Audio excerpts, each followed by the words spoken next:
Hey,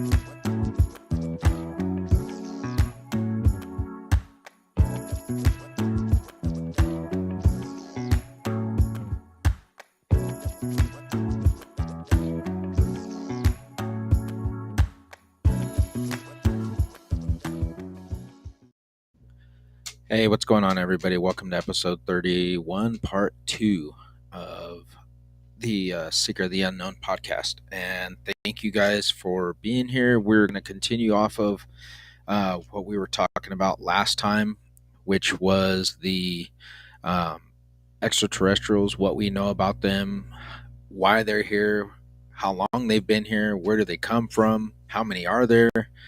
Um, I know we kind of touched a little bit on the subject matter of where we believe these extraterrestrials come from, and if anything, how many are there?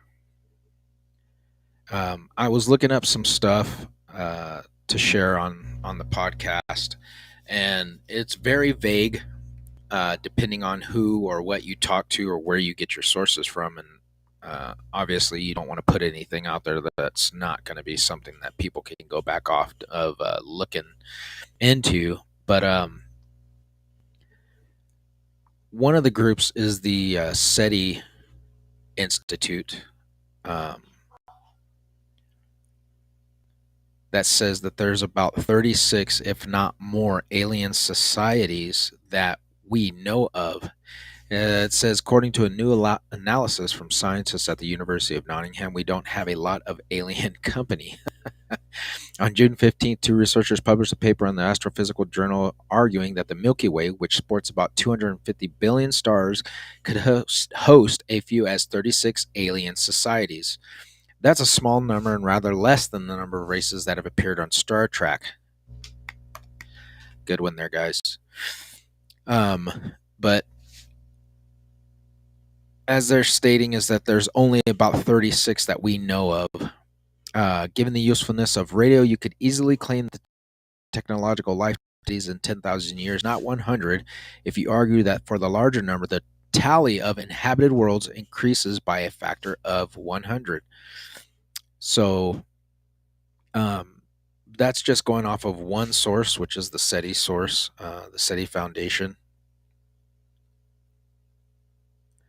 And there were some videos that were explaining a little bit about the number of alien civilizations that are out in.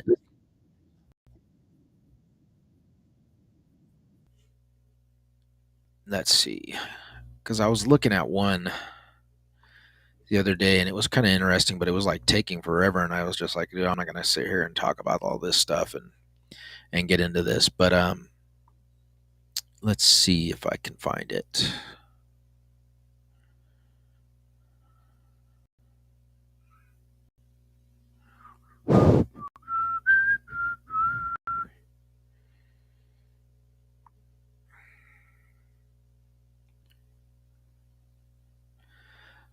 This one, this is it. This is the one I was looking for, but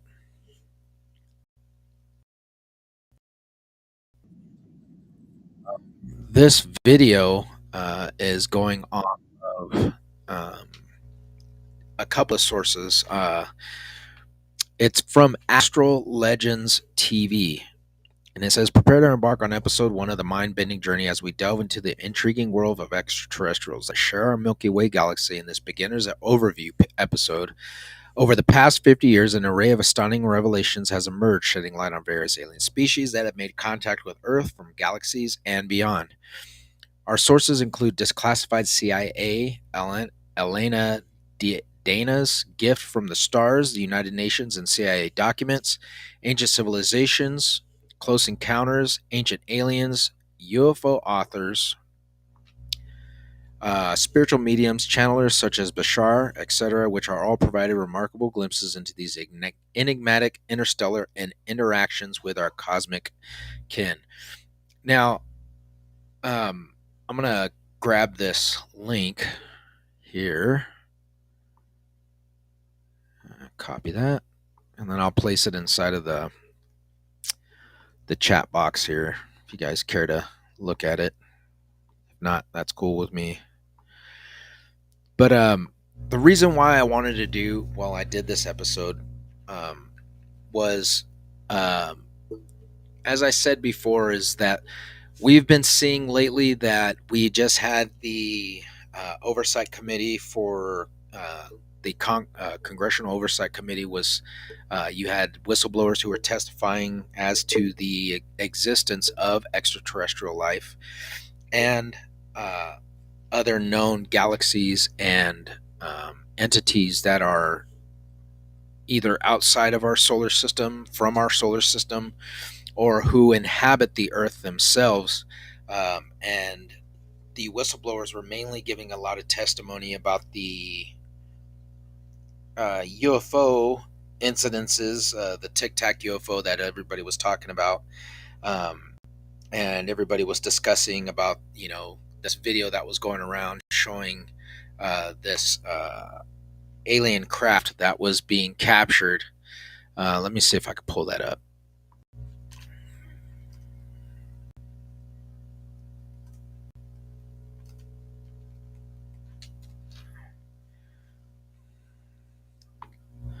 Let's see if I can pull it up here.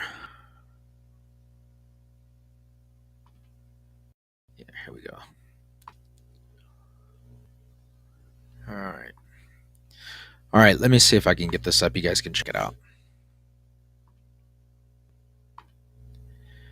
All right.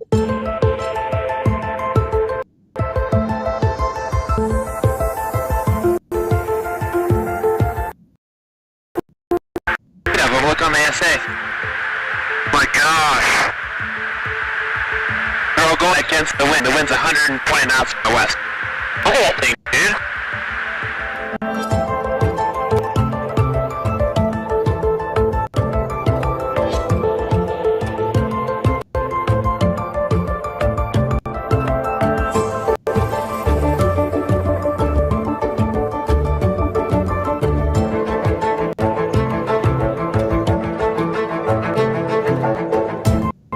To clear up the misconception why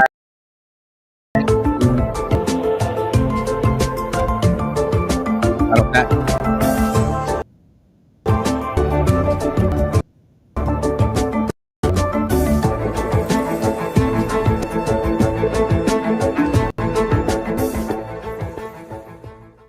All right. So that in and of itself was the video that everybody was talking about during that congressional hearing for the oversight committee and the whistleblowers who came out that were talking about this incident and other incidences. Mr. Roush, who was there, was on the panel, and he had given some testimony as to what he had seen, what he had witnessed while he was working for the government in these agencies, and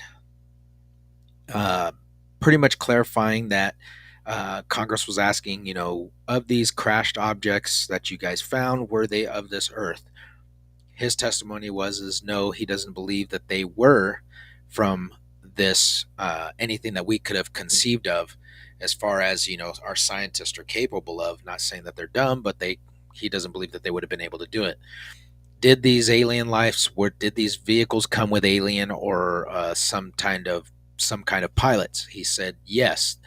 To his knowledge, they came with some type of biologics that were not from here. He couldn't give specifics, but that was pretty much it. Then you had the other two guys that were there that were testifying. They were either working on, they were a part of a organization to get other whistleblowers or other people who had seen things in the military career that did not want to come forward because they were afraid that if they did, something would happen to them.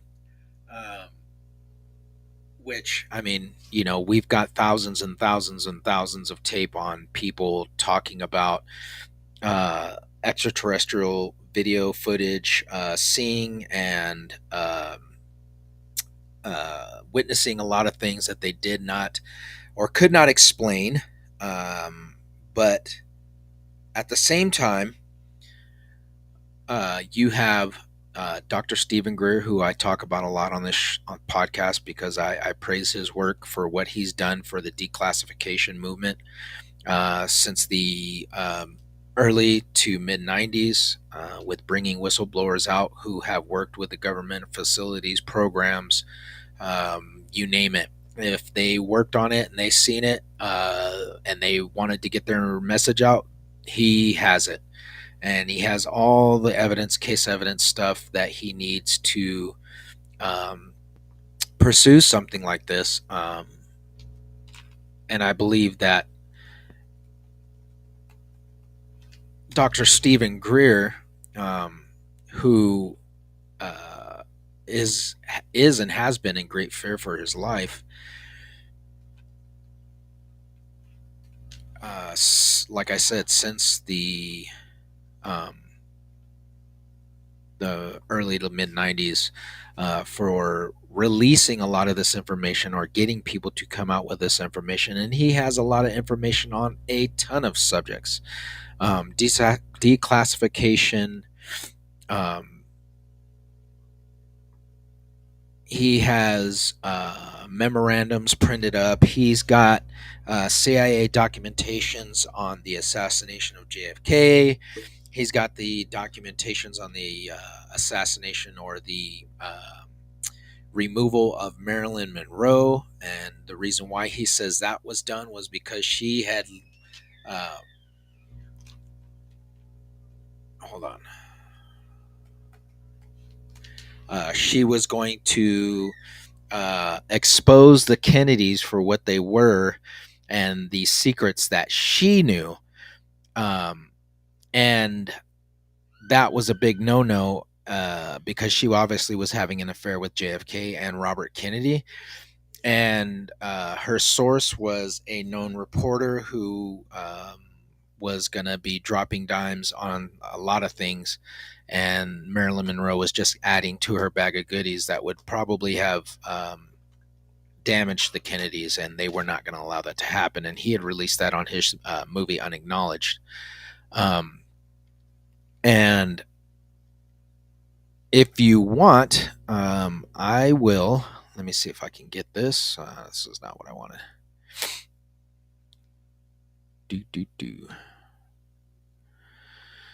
His movie is called Unacknowledged. And if you have not seen this, it is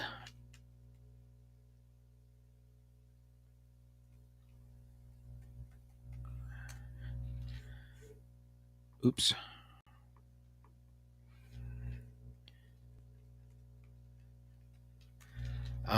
It is something that got me started on this rabbit hole of looking into a lot of subject matter. And when I say subject matter, I mean things of government top secret stuff that they were hiding, black budget stuff, extraterrestrials, aliens, reverse engineered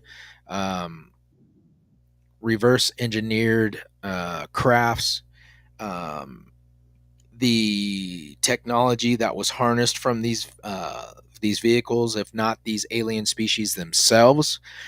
And he goes over all of this, and I will highly recommend that if you ain't got nothing to watch, check it out. It's well worth it. You will enjoy it. I love it. It's great. I sit down and I watch it, and I'll watch it over and over and over again. Half of the time I'll just go through it and look at it as much as possible. But here's just a snippet of what that video entails. So we'll check it out real quick. How do you keep something secret? You hide it in plain sight. July 8, 1847. The flying disc has been found and is now in the possession of the Army. If you look at the document sent to J. Edgar Hoover, 3 so-called flying saucers had been recovered in New Mexico. It has become the #1 document viewed on the FBI website. There have been ET visitation, and people have been attempting to conceal this knowledge. We actually did recoveries, bodies that were involved with some of these crashes. I said, well, are you going to tell the public about it? And he says, no, we don't tell the public about this. There began to be this bifurcation, this separation between legitimate national security and military operations and the deep black programs that are unacknowledged. If people think that it's just the UFO issue, they're gravely mistaken. This is one of the ultimate secrets that needs to be exposed. If there was a project that was illegal, the president doesn't know it's occurring, who's going to stop this from happening? The moon of Mars. There's a very unusual structure. When people find out about that, they're going to say, who put that there? These deeper black programs have the technology to hoax an alien invasion. They could do it, and they could do it in a way that's 100% believable. It's very easy to set up a false flag operation, concoct all kinds of false information. They have people embedded in all the major media to change and affect stories. If you tell anyone about this project, this bullet has your name on it, and it will find you. The strategy was that first the Russians were the enemy, then terrorists would be identified, then third world country crazies. I want to stop this real quick because this movie came out in 2017. I want to rewind this real quick because I want you to hear something of what she just said. Listen to what I'm telling you. Because I've been saying this for a while, and I've been saying it for a long time. They are going to be planning something very big. Now, it could want to be one of a few things.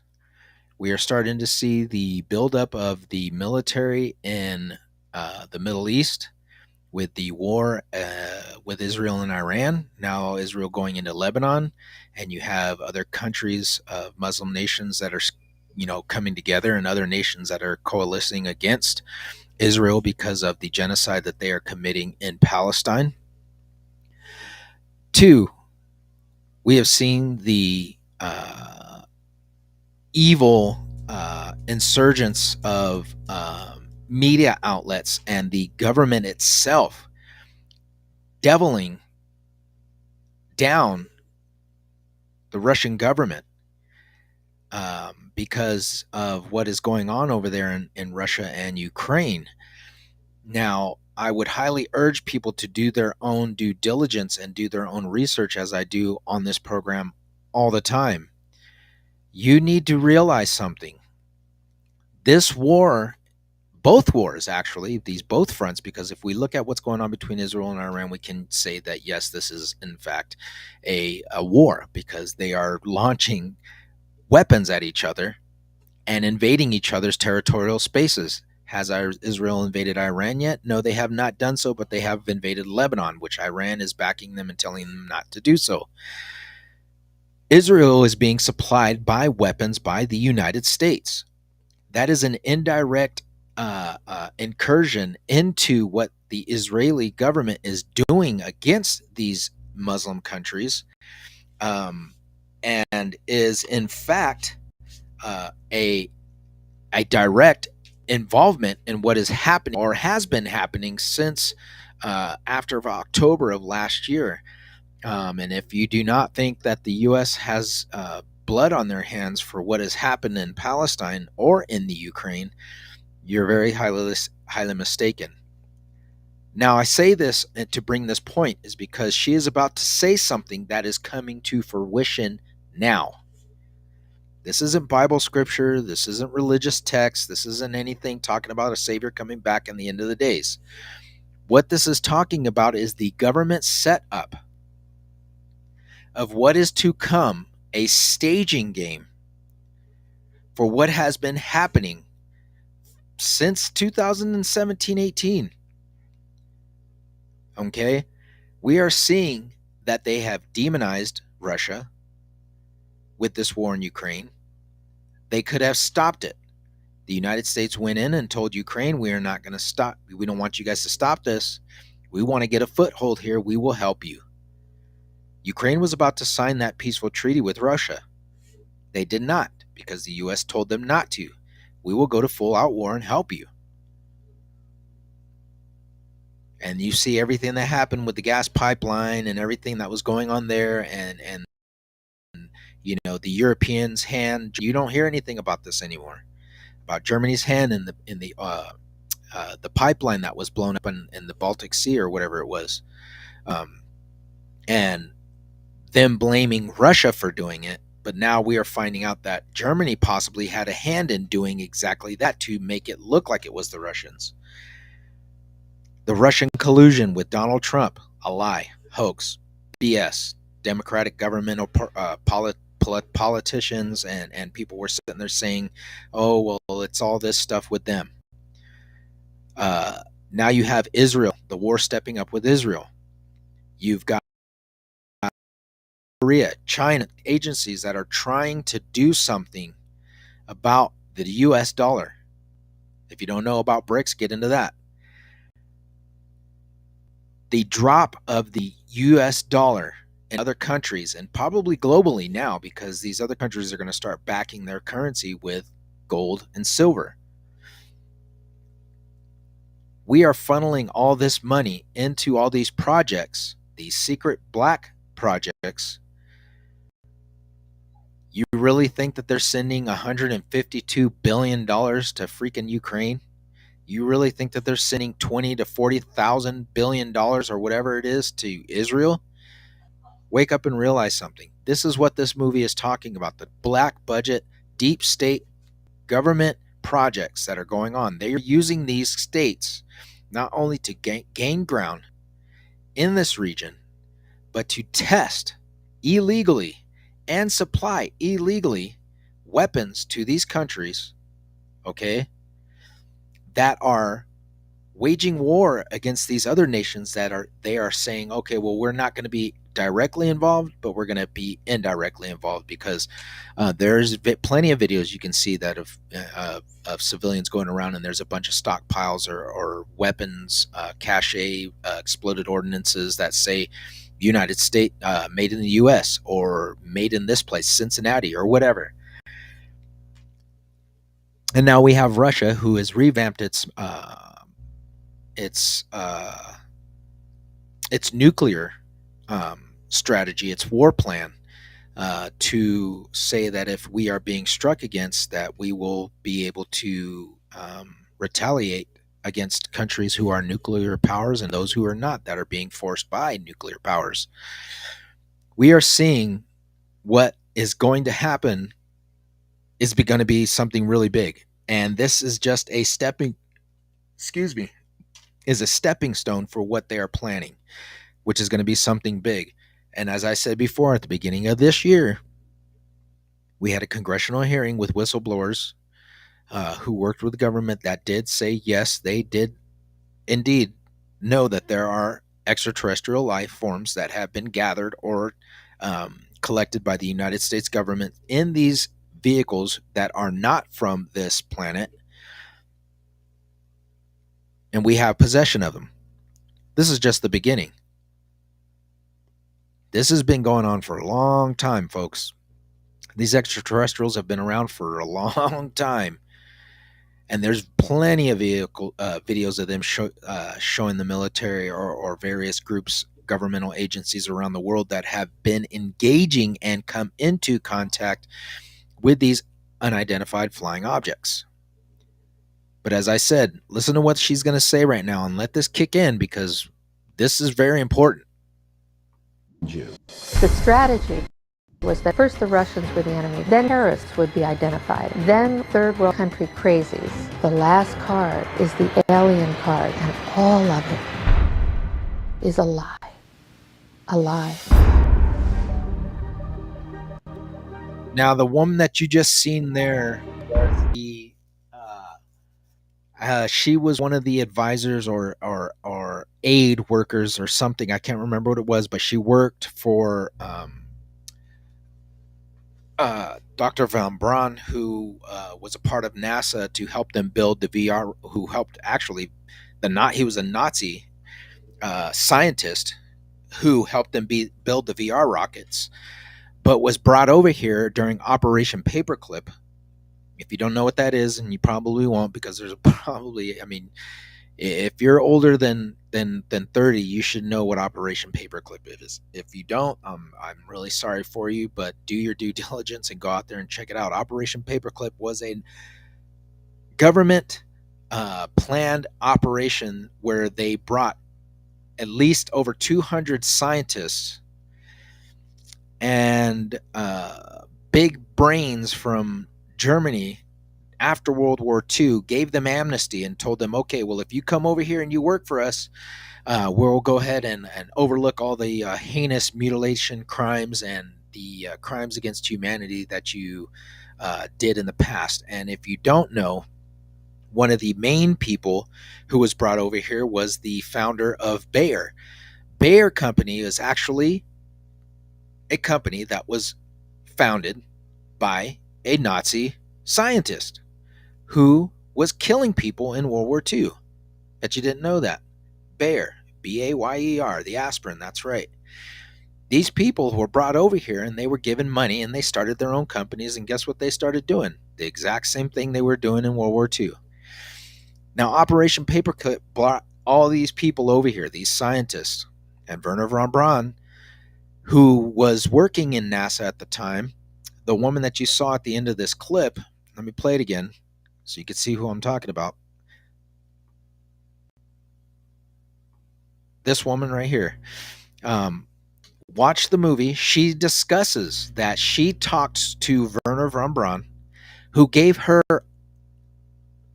countless information on what was going on in NASA, what was happening that was secret, the information that he was working on, and the reason why they pretty much lied about going to space, or the secret space program that was being orchestrated by the government, because we were in fact in a race with the Soviet Union at the time. If you don't know what the Soviet Union is what we now see as current day Russia, which was a communist socialist country that was being headed up by a bunch of people who were just antsy and ready to destroy the United States and any of its Western powers at the time during the Cold War.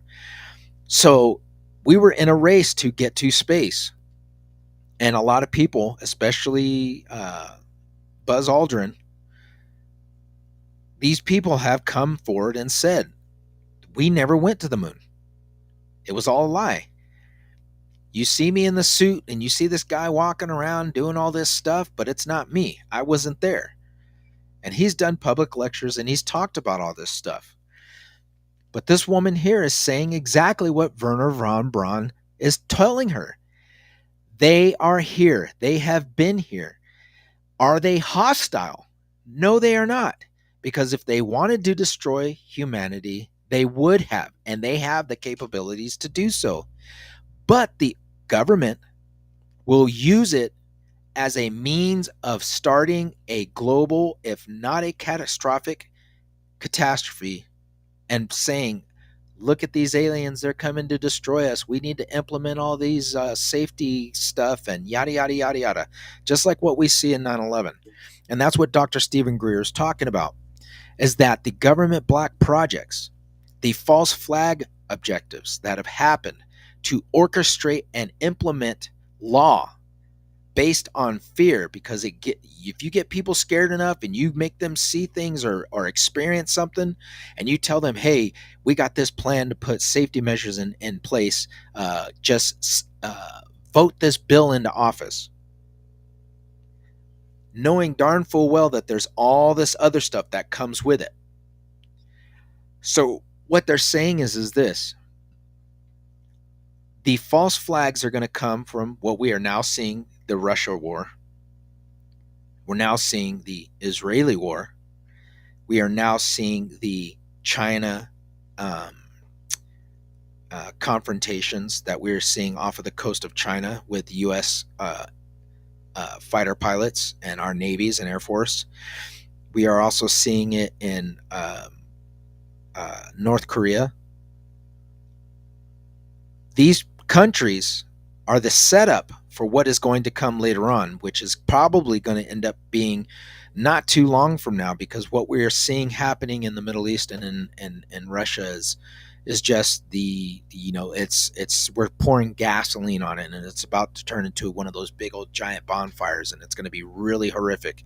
Probably something that we would have thought we would have never seen in our lifetime again, since our grandfathers and grandmothers' generation of World War II and Vietnam War. But the government has turned this weaponization of extraterrestrials into something as a fear tactic. And that's what they're saying is that they have the capabilities to do this stuff of saying, oh, well, these cattle mutilations are probably extraterrestrial, or these abduction cases are probably extraterrestrial, or these objects that people are seeing are probably extraterrestrials. They've been denying it for so long, since the 50s in Project Blue Book, where they hired government officials in the Air Force, and they made an oversight committee to oversee these projects, not projects, but these witness encounters of abductions, seeing things, encountering things, experiences that anybody has had with any forms of extraterrestrial UFOs or non-terrestrial beings that could not be explained by a normal person. And they were headed off by Dr. Hynek,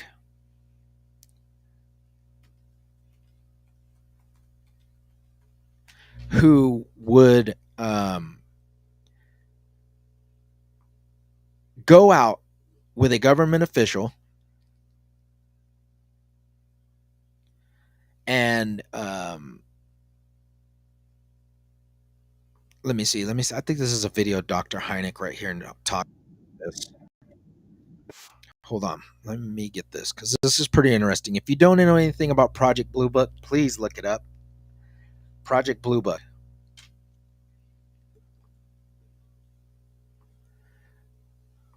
We'll see what this is all about right here real quick. All right. Which lasted all the way through 1969, was not to investigate anything. It was rather to explain it. To say, look, you guys think you don't understand this, but we do. We're the all-powerful government. We're the all-powerful CIA. Explain this. The explanations they gave were so ludicrous, essentially like ridicule. I cannot prove in a court of law that marsh gas is the full explanation of these sightings. But it does appear to me extremely likely. You're saying it's now producing non-existent saucers? Well, it's one way of putting it, I suppose. It just became part of the cultural way of dealing with this, unfortunately.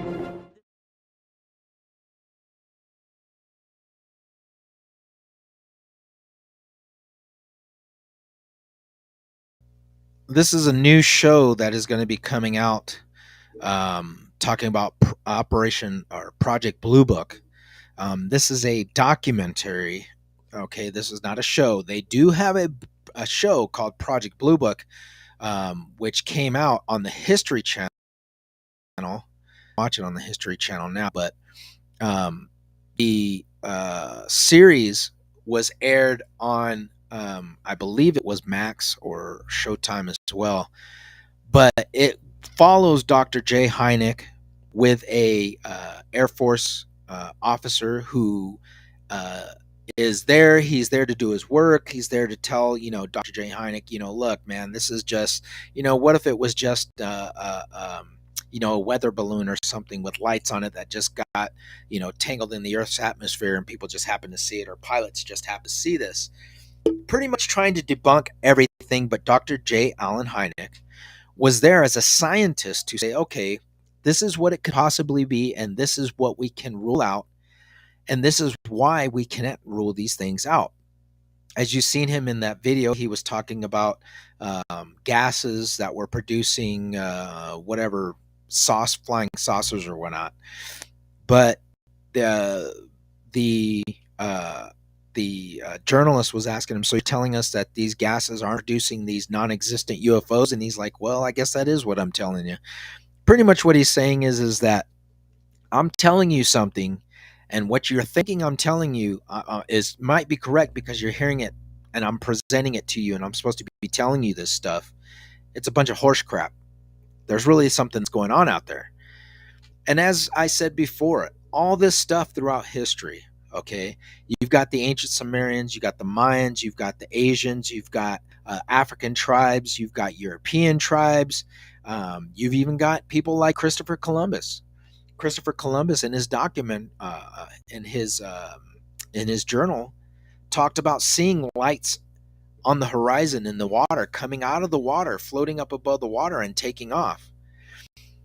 And he can explain it. Now, what would that be? They did not have electrical vehicles back then, and they did not have powerful enough ships. They didn't have submarines at that time. They didn't have the knowledge of being able to create something like this. So for him, this is unexplained because it's lights in the water with something coming up out of it and leaving.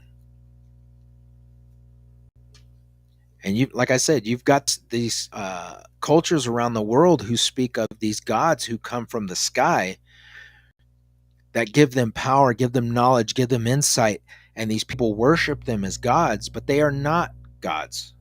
They are false gods. They are represented as gods because they are powerful. They have this knowledge, and they will be able to destroy humankind because of the weapons that they have. And if you defy me, this is what's going to happen. They took control and saw their chance of manipulating the humans who are here on Earth. Now, as I said before in the last episode, we were talking about Project Thor. And let me see if I could pull that up real quick just to feedback off of it. Valiant Thor, sorry. We were talking about Valiant Thor, Operation Valiant Thor. And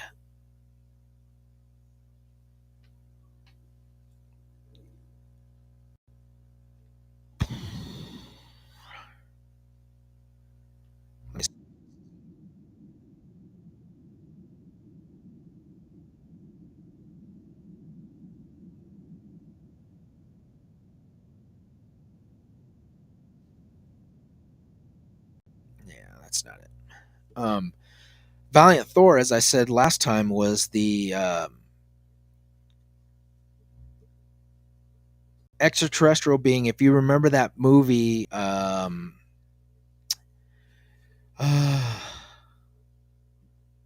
mind is just going with so much stuff right now. The movie that came out in the 50s, The Day the Earth Stood Still.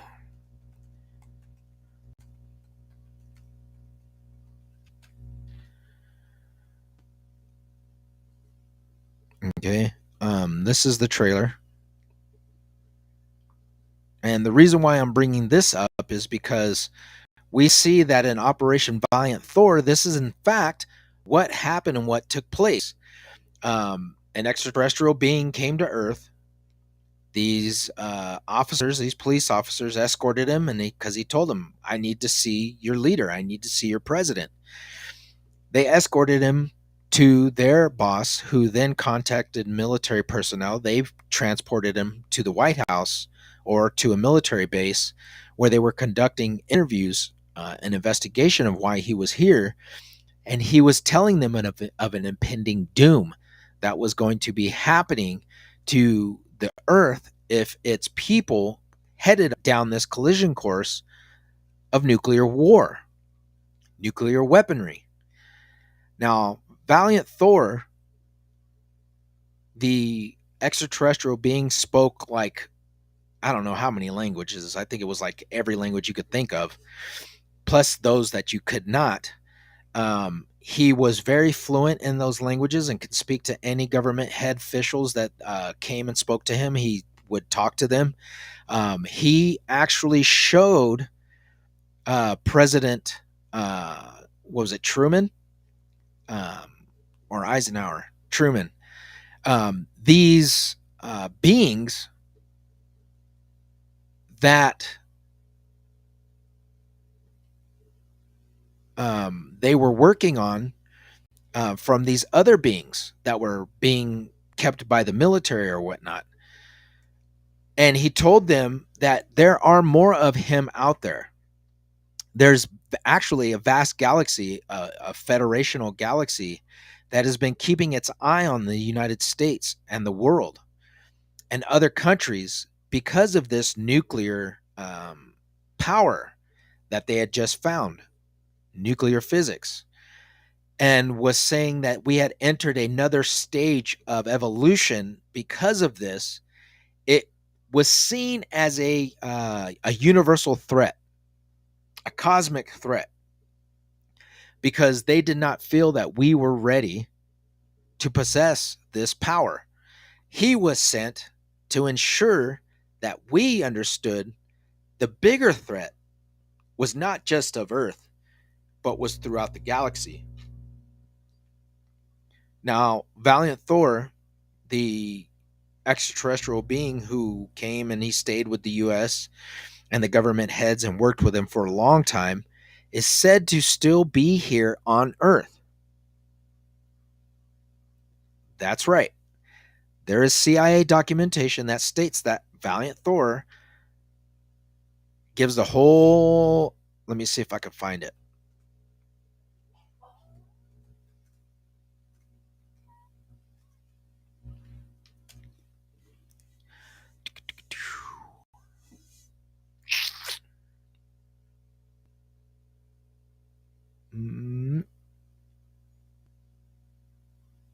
Communication with extraterrestrial intelligence. Oh, I love it when you can find stuff with from the government regarding this stuff. Now, why would you publish?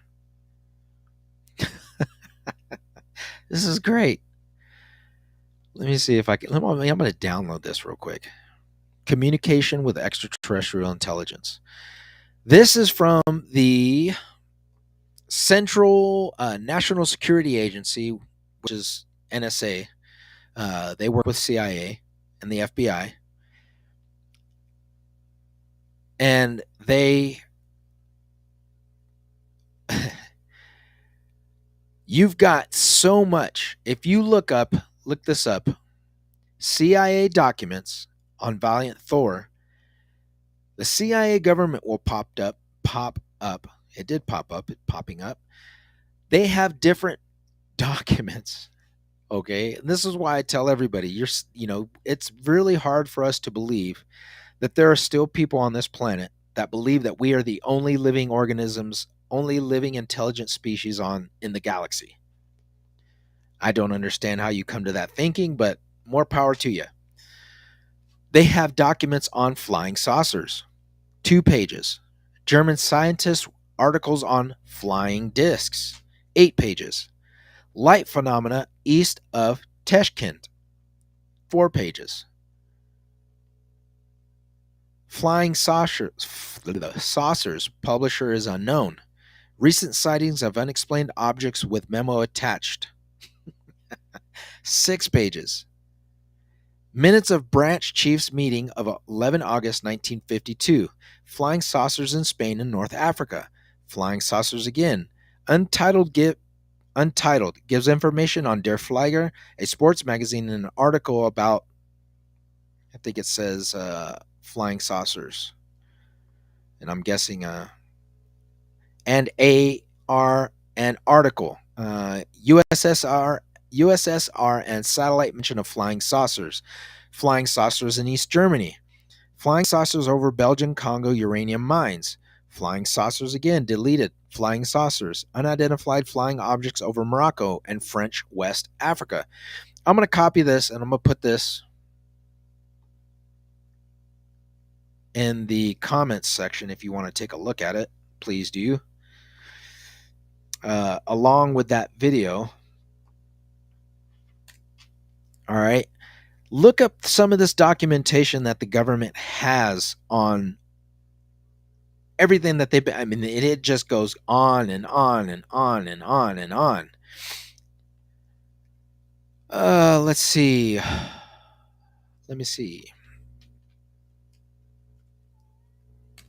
Valiant Thor.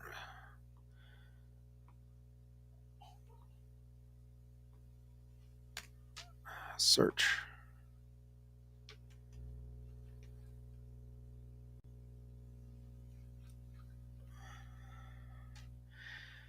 Yeah, while it's looking for that, like I said, anytime I give a episode or a podcast, I just put the information out there, and I really would highly recommend that you look through this stuff and find your sources, and I will post what I can and what I have, so that way you guys can check it out. But the information that I put out is this: are we alone in this universe?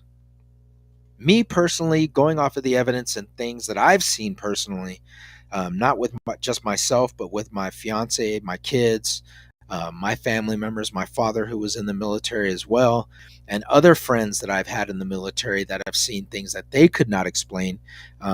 I've had a couple of them on, and we've talked about a lot of things that we just could not understand what it was, because it just did not do things that were normal, as far as cloaking themselves and moving sporadically, and lights going off and on in the night sky. I've had people that have talked to me about seeing these things near military bases, and they couldn't explain what the heck it was. It scared the shit out of them, and they ended up having to take off and were trying to get away from whatever it was that was following them.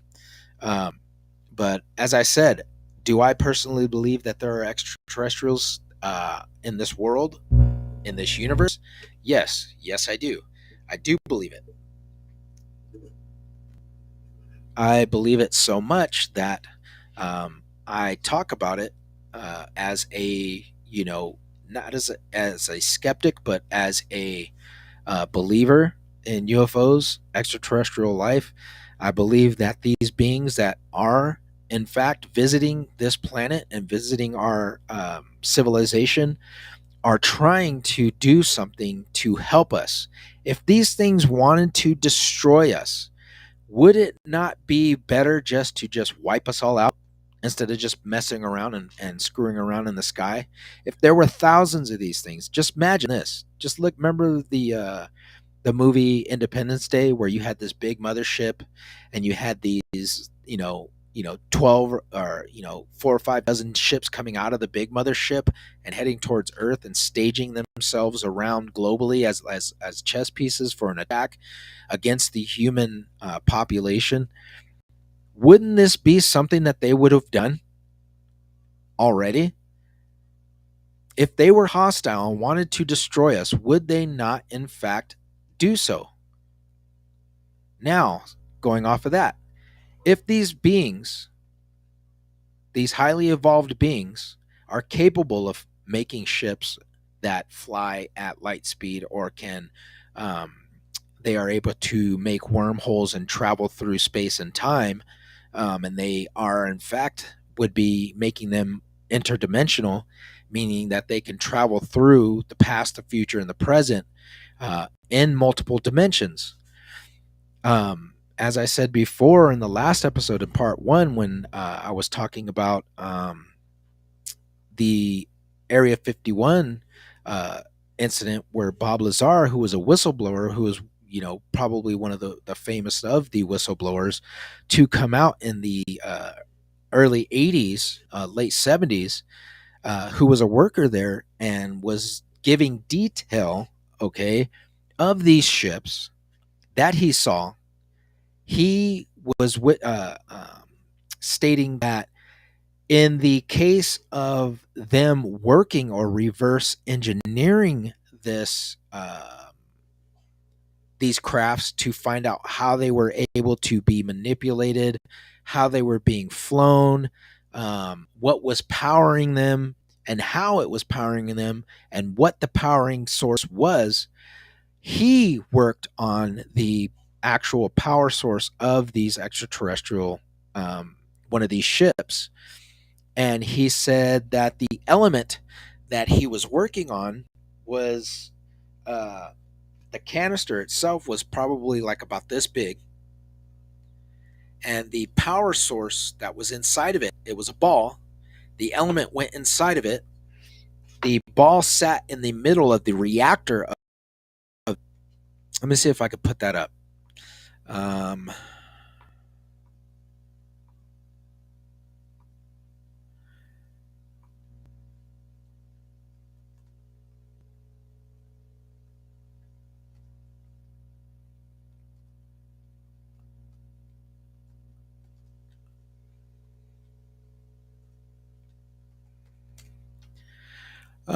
I like watching Bob Lazar talk about this because the man is so passionate about what he saw that he want that.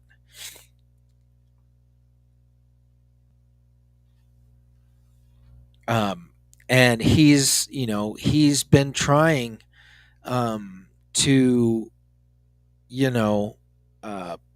put this thing to rest, because he's like, I've told you guys everything that I wanted to tell you. You guys either going to listen or you're not.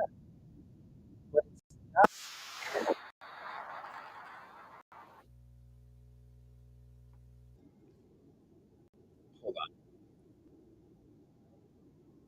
Here we go. He's talking about the reactor source with his drawing. Oop.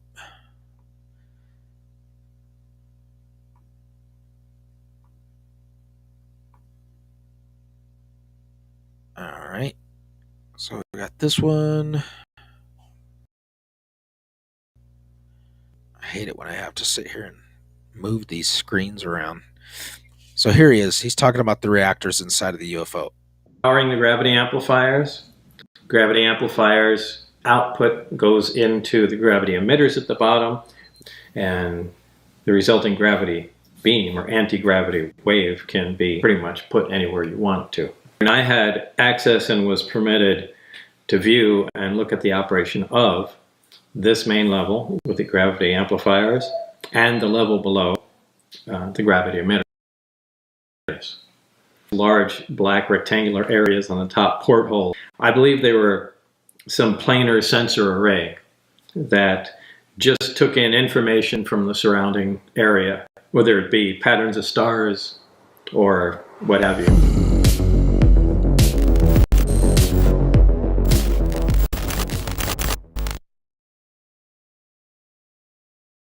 Netflix uploaded a new documentary called Bob Lazar, Area 51 and Flying Saucers. In this, a guy by the name of Bob Lazar claims to be a physicist with master's degrees from MIT and Caltech, who worked as a scientist for a very secret site called S4, near Area 51.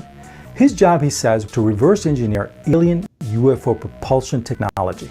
He claims that not only are there alien spacecraft there, but that these craft are from the star system Zeta Reticuli and can bend and full space themselves to anywhere in the universe without the need to travel near the speed of light. I just saw this documentary and I thought Mr. Lazar was quite believable. Then I looked more closely at his schematics and explanations.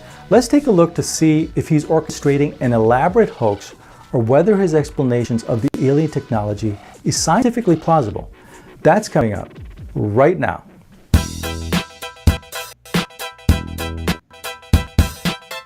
Unless you've been living under a rock for the past 20 years, then you've heard of Area 51 in Nevada.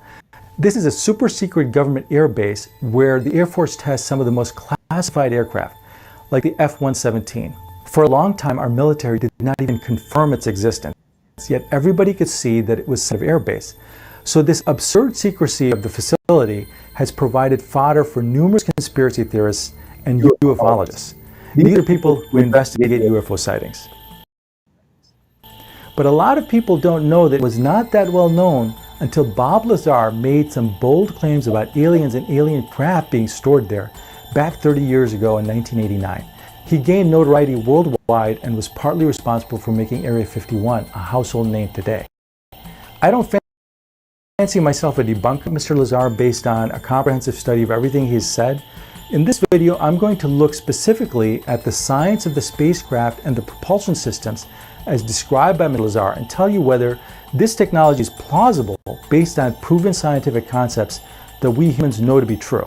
In the Netflix documentary, Mr. Lazar outlines how the space folding engines on these spacecraft are set up. Underneath, on the floor below, are the gravity emitters. The center antenna is really an extension of the reactor in the center, and that's a waveguide, which allows the emission of the gravity wave, which forms kind of a heart shape over the whole craft. That's how it creates its How distortion. amazing is this? These gravity emitters can be swung all the way up to 180 degrees, and this allows the craft to essentially stand on two of them and hover, while this one swings up and creates a distortion in front of it, allowing the craft to slide forward. So that's how their low power mode, Omicron configuration operate. The Delta configuration uses all three, and unlike science fiction movies where you see flying saucers just flying along like that, they actually fly belly first. The craft flies along, leaves the atmosphere of the planet, it turns its belly to the destination, the three amplifiers focus in on the destination, and that's how it proceeds.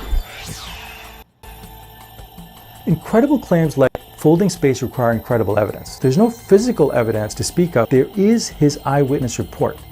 In the documentary, he describes the physical setup of the engines. He did not show his description of how the alien engine works.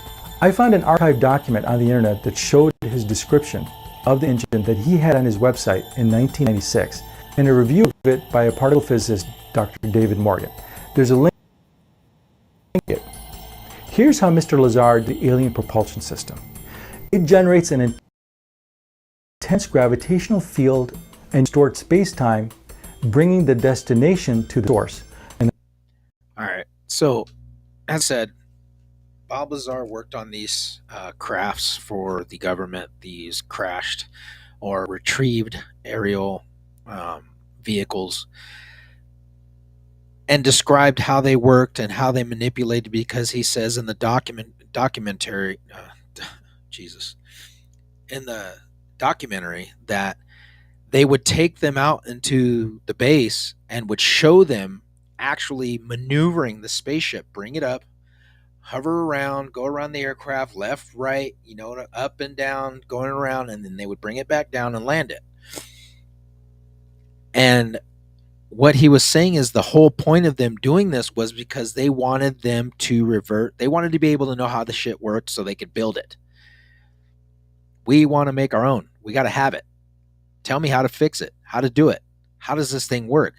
And there was multiple scientists or professional scientists or engineers, Jesus Christ, what is wrong with me, that were working on this project or these projects on different parts of the ship. So Bob Lazar was working on the propulsion. Another guy was working on the metal allergy. What type of metal is this? What is it made of? Why is it so dense and yet so plausible that it was able to, be able to, when they went inside of the ship, it would become visible. And there's also a video of the famous ship that was caught in Turkey.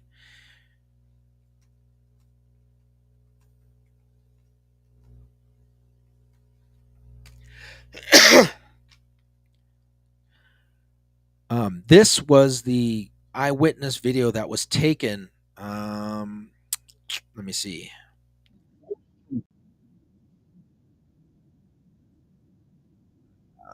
I don't want to use that one.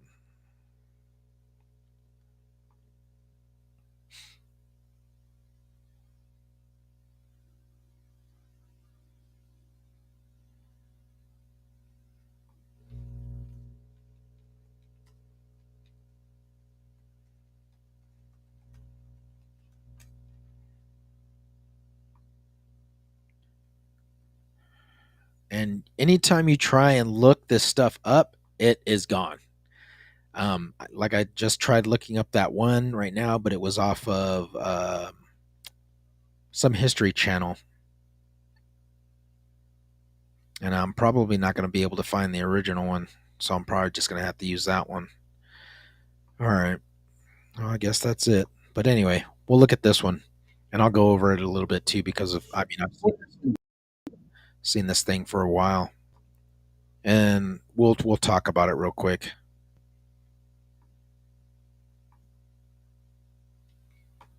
Turkey has been a bridge between cultures, a crossroads between Europe and Asia.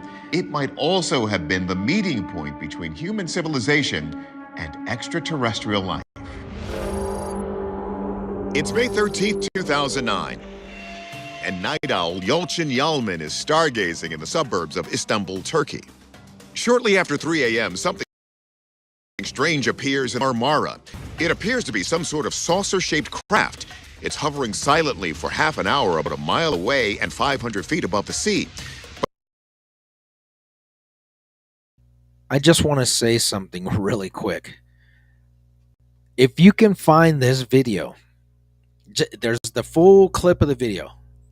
They did an analysis of this video, and this right here, this area that you're seeing me highlight or whatever, this area right here is the cockpit. This is the visual opening that they see these beings that are sitting in there, and they did a digital analysis on it, and it actually mapped out what these beings look like, which are like these tall grays that we all speak of, big almond eyes and the big heads. Check it out. But watch what happens when Yalçın zooms in. Do you see that? Yep. Now take a look at the footage when we zoomed in and cleaned it up for you to get a better look. Check this out. Yalçın says that what you're seeing here is and there inside the alleged craft, he's saying you can see two aliens piloting this thing right here and right here. Yep. Yalçın is sure he's made contact. In fact, he claims it's been happening for years. Konuşmalar bana dalga dalga geliyordu. Neden seçildiğimi ben hala anlamış değilim ama çok şeyleri bana yardım ettiklerine inanıyorum ve bizler olmasak yarın öbür gün gelecekte bunlar insanoğlu eğiteceğine de inanıyorum. For millennia, strange things have been reported in the skies over Turkey. In 74 BC, during a battle between Greek and Roman armies, thousands of soldiers witnessed a flaming object of molten silver, shaped like a wine jar, flying above them. And according to Cydonia Institute Director George Haas, Yalçın just one of many recent sightings. In 2016, Turkish air pilots reported that they saw a UFO go over their plane with green lights. The pilots say they saw this UFO about 17,000 feet, but the airport authorities reported that they had no evidence on their radar of any. And as I said before, this is just multiple layers of evidence to support the proof of something being out there. Now, I'm going to jump back and talk about Dr. Stephen Greer and what his thoughts are on these extraterrestrial phenomena and his whole group about the SETI project. And I'm going to post the link inside of the comments section if you guys want to go ahead and take a look at it. I'll show it to you guys. You guys can look. But Dr. Stephen Greer has been heading the SETI project, the SETI-5 project, for communication with extraterrestrial lives through meditation and vast ways of consciously guiding them or making contact with these extraterrestrial beings. And he also has another video called Contact of the Fifth Kind, I believe it is.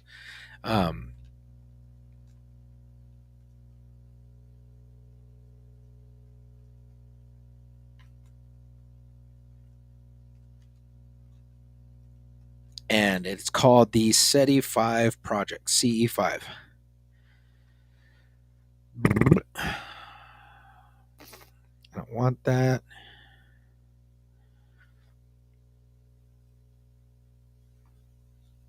You can watch it. The only thing that I found it on, because I support them, is Gaia. But there are other. There's 10 episodes. It's a series that Dr. Stephen Greer heads up. And like I said, I love Gaia. I love the information that they put out. I love the stuff that they talk about. And if you have not been able to look at them, please do me a favor. Check it out. Gaia.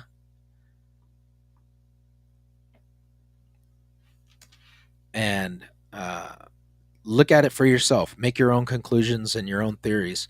As I said before, I'm only putting this stuff out there to get your mind going and get you to see a little bit of what I look into and what I'm, want to discuss. And if you have any ideas or have any conversational pieces that you would like to add to it, please go ahead and let me know. Comment on the YouTube channel, comment on the Facebook channel, Seeker of the Unknown. But as I said, do I believe that these things are real? Yes, I do. Do I believe they're hostile? No. Can they be? Possibly. Do I believe that every abduction case that has happened in American history or throughout history, well, since, the early 70s and on, do I believe that they are, in fact, alien abductions? I would not say that all of them are. I would say that some of them are staged vastly by the government, as is stated in a lot of the whistleblower's testimony that Dr. Stephen Greer is talking about. And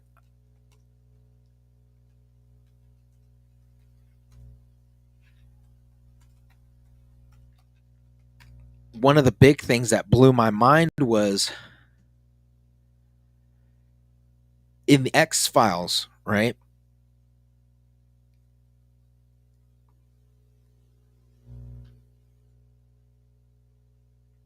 Season 10, I believe.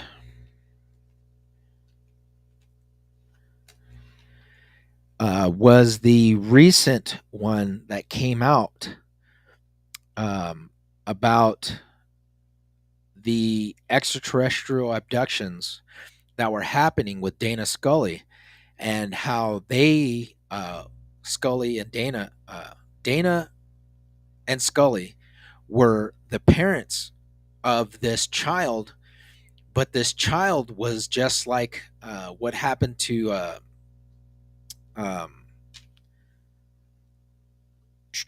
hold on. Where are you at?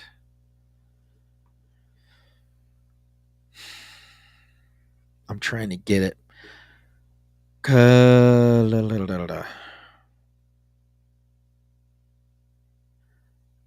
Dana Scully, all right, Fox Mulder had a child, right?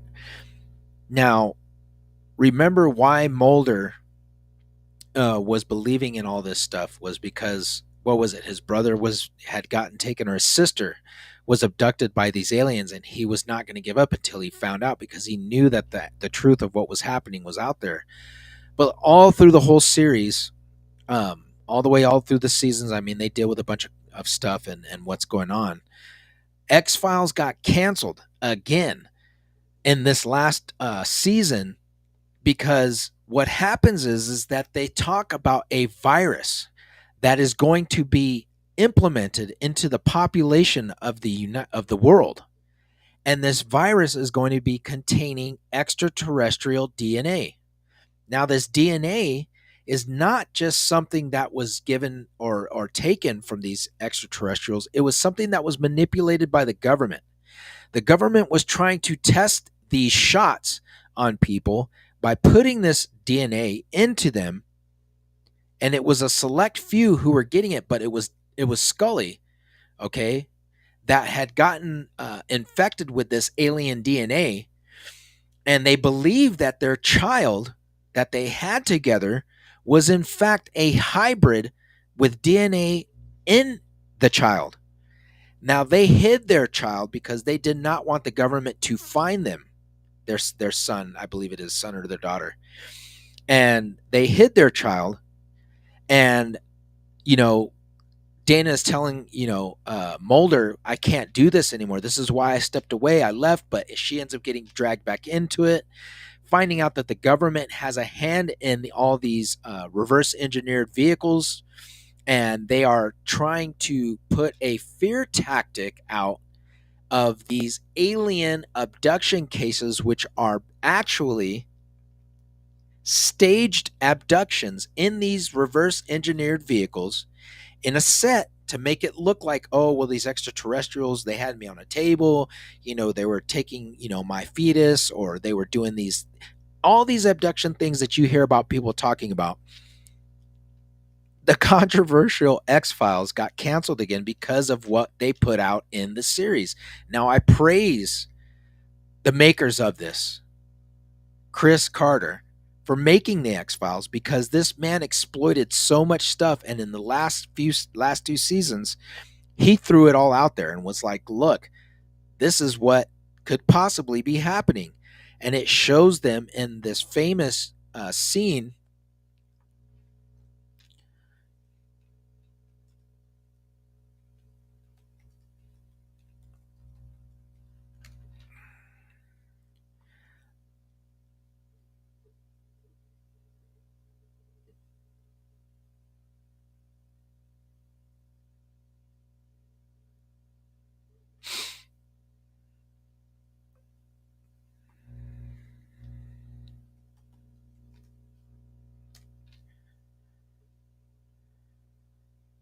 The last scene that it shows, and it's like flying above them, and it's like right in front of everybody in the city, and they're like blown away, like, holy crap, because it's targeting them. It's actually the government targeting them,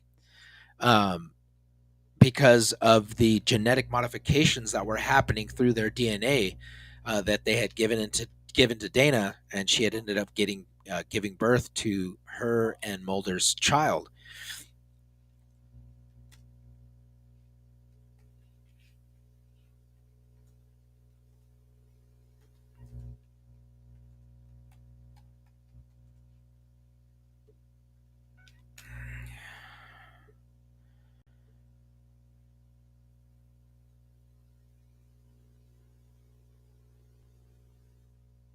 Let's see if this is it right here. I hope it is, because this show was great. I was super excited to see it come back out.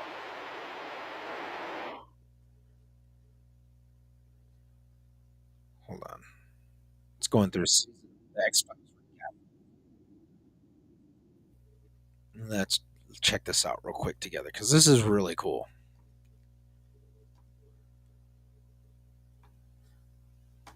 Childhood, I've been obsessed by a controversial global phenomenon. Since my sister disappeared when I was 12 years old, in what I believe was an alien abduction. My name is Dana Catherine Scully. I am a special agent with the Federal Bureau of Investigation, a career I chose after medical school, which promised to further my aim as a scientist and as a seeker of justice in a science-based world. My obsession took me to the FBI, where I investigated paranormal science cases through the unit known as the X-Files. Joining the FBI, I was asked to review the work of a fellow agent, Fox Mulder, and to debunk the X-Files, cases involving what my superiors regarded as science fiction and a waste of resources. Through this unit, I could continue my work on the alien phenomenon and the search for my missing sister. I quickly came to understand on the paranormal wasn't such as I'd been led to believe, that the X-Files were worthy of Mulder's investigations and mine. But now people only laugh, and only Roswell is remembered.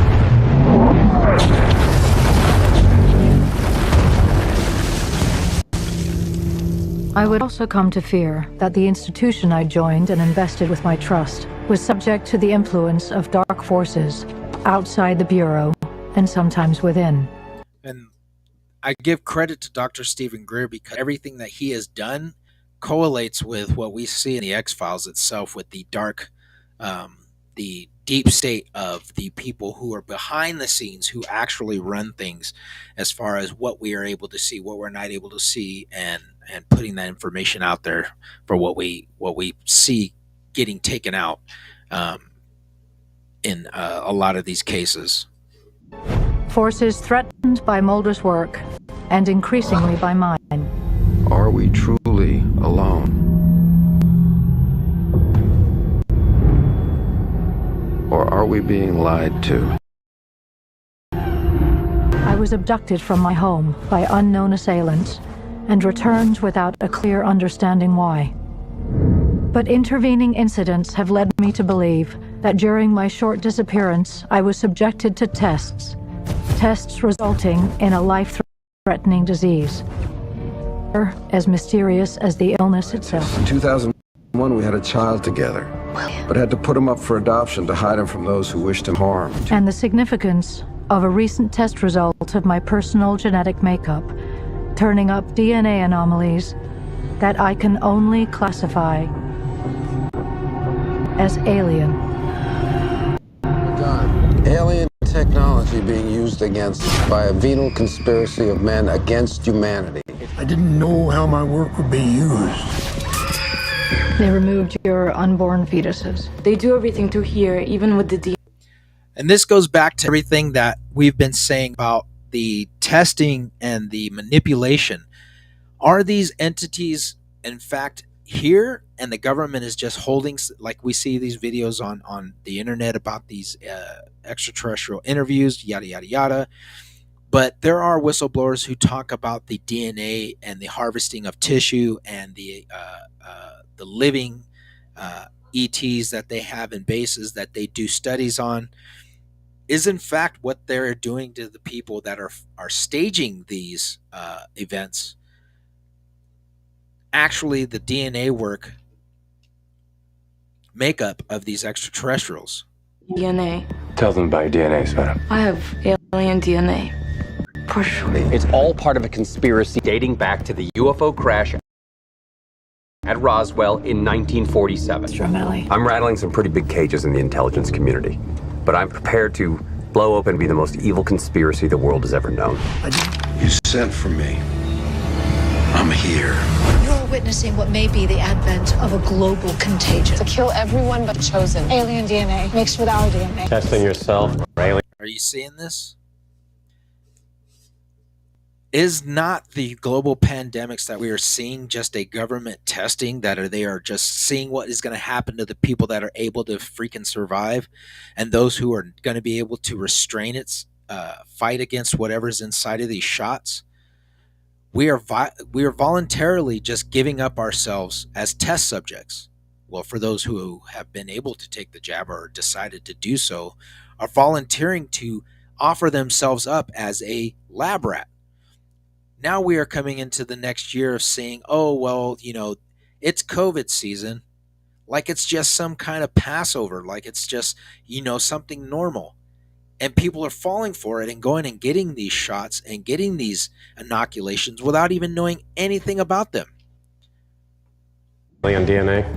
I sequenced my own genome because of my history and because we have a child together. Scully, are you saying you have alien DNA? I'm saying someone has to stop these sons of bitches. Science them by an alien race. Neither you nor I could save mankind from self-extermination.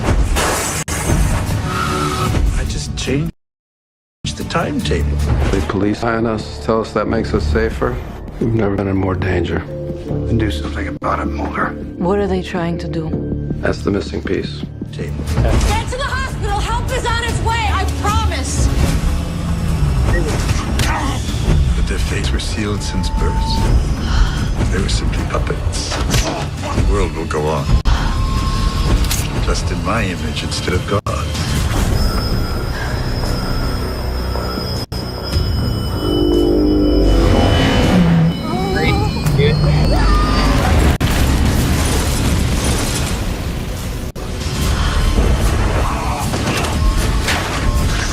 Who sent you? You see, a seemingly weak man, but I'm the most powerful man in the world.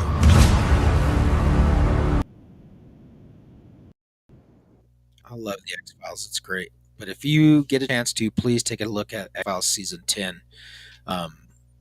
They dropped a lot of dimes inside of that series and that season, and I credit them a lot, because when you look at what they're trying to say in the event of what was going on with us, it gives me chills just looking at it, because it's like, are we seeing a lot of this stuff actually happening? Could it be possible that the government is just running genetic altering tests on everybody.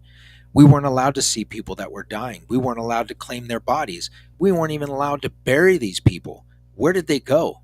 What happened to them? Why were we not allowed to see them? They were telling us, oh, because of the contagion, the contagion, the contagion. If it was that bad and the contagion was running rampant throughout the world, why are there still people that are alive that did not get the shot?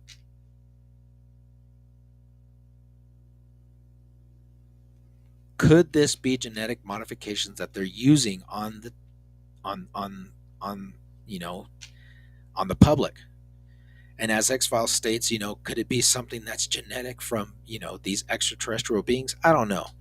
But it would be crazy to think that it's not outside the scope of the government to do something as nuts as that. But as I said before, I appreciate everybody for being here. I'm going to wrap it up. Thank you guys for coming along. And we didn't get into the intro, Cap, but it's cool.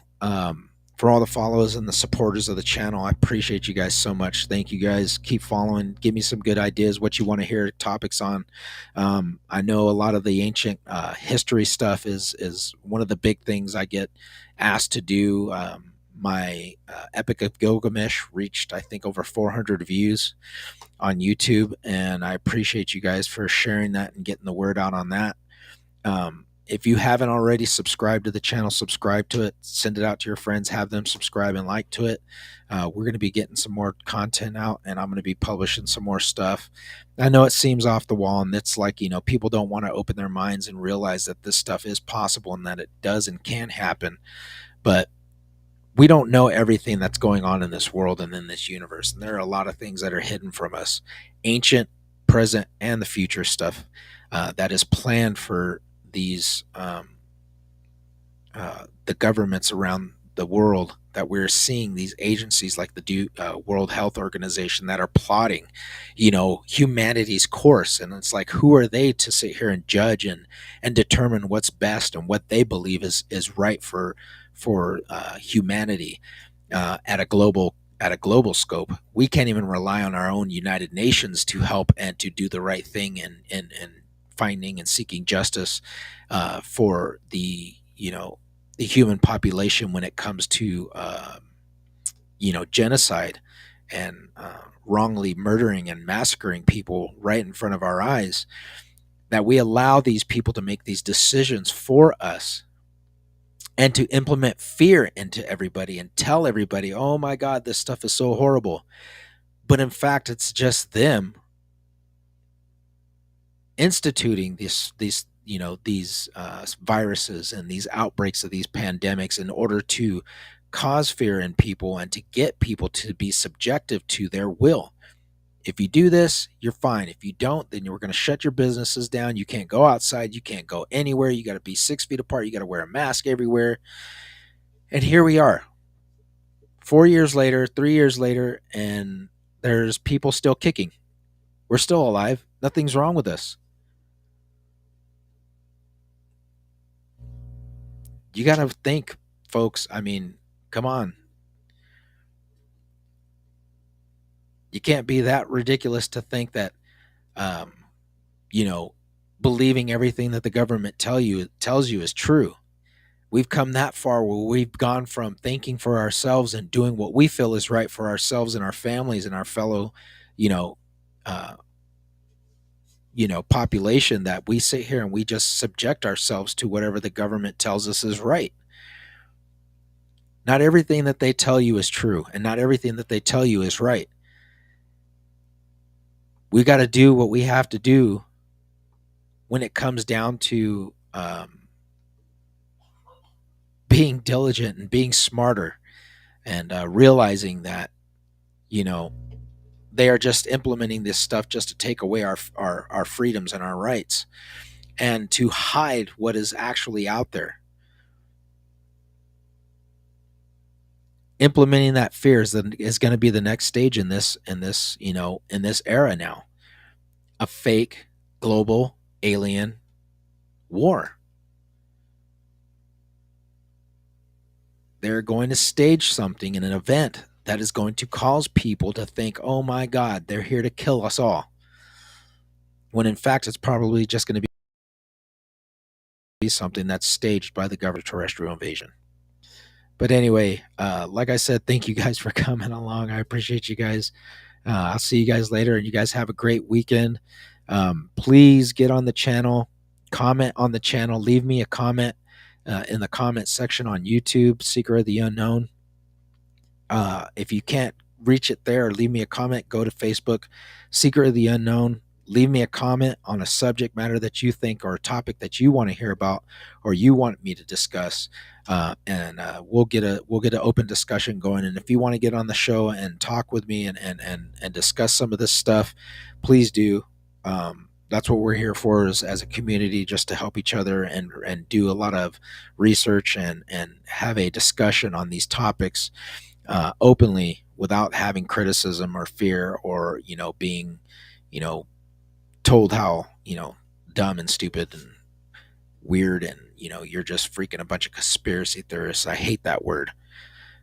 We're just theorists, and everything that we've all been talking about for a while has been coming true, and has been it's been opened up by the CIA, literally declassification of documentation. So get back with me, let me know what you want to see, what you want to hear, what you want to talk about. If you want to get on the show, let's do it. So I'll see you guys again later. Have a good weekend, many blessings, and talk to you soon.